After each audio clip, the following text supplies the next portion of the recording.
Our tour of the deep ocean depositional environment begins here in the deep ocean. Here you can see an example of what the abyssal plain looks like on Google Earth. There's not much detail or texture aside from these lines that cover the ocean. They are actually artifacts from the mapping process of ships sailing in straight lines with sonar mapping equipment. Much of the ocean floor is unmapped, so to study the depositional environment, we can look at surface features on land. Our first stop is just northeast of San Francisco. Here at Mount Diablo, we can find an example of ancient submarine chert. As I discussed in my video, submarine chert is deposited at much slower speeds than the calcareous ooze, but at the right depths, it can accumulate in massive amounts.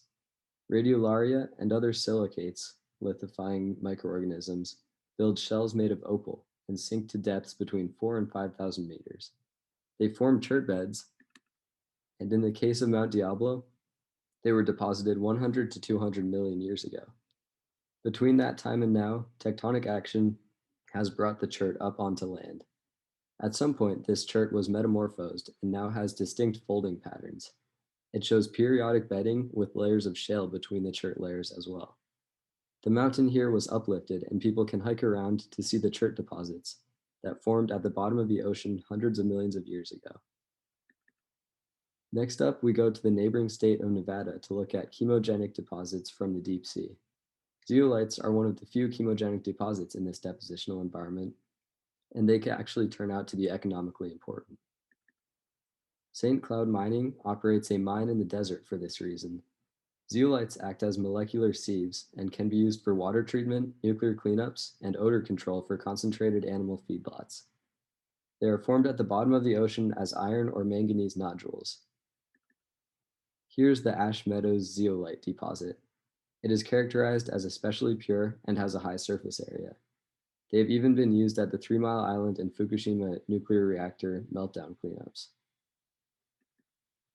Our tour now takes us to the Caribbean Sea, where we dive 5,000 meters down under the water to see the deepest known hydrothermal vents in the world.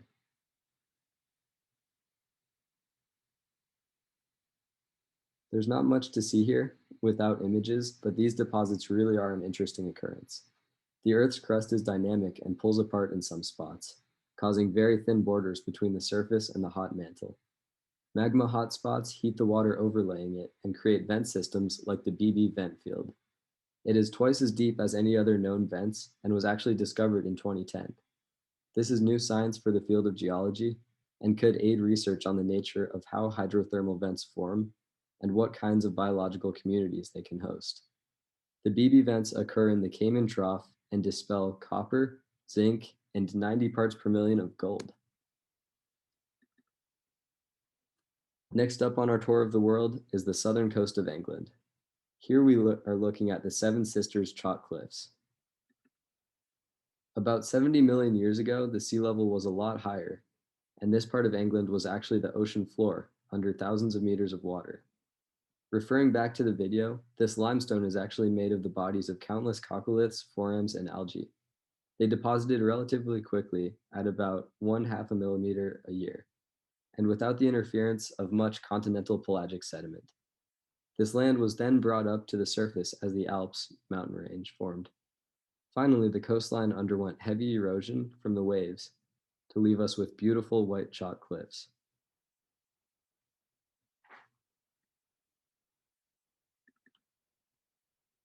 Our final stop is the infamous mid-ocean ridge that bisects the Atlantic Ocean like a zipper from south to north. This tectonic rift is the result of divergent oceanic plates. It is the largest mountain chain on the planet and is essentially one long hotspot.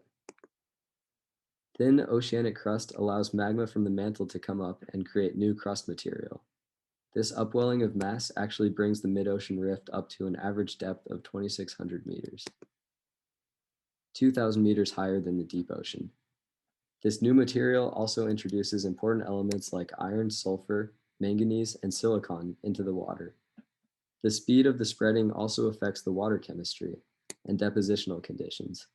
High spreading rates tend to cause calcite seas, and low spreading rates cause more aragonite precipitation in the sea. This is due to the ratios of magnesium and calcium in the water.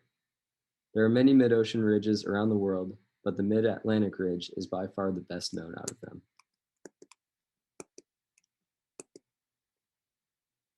Thank you for coming on this tour with me today, and who knows, maybe one day we'll be studying the depositional systems among the stars.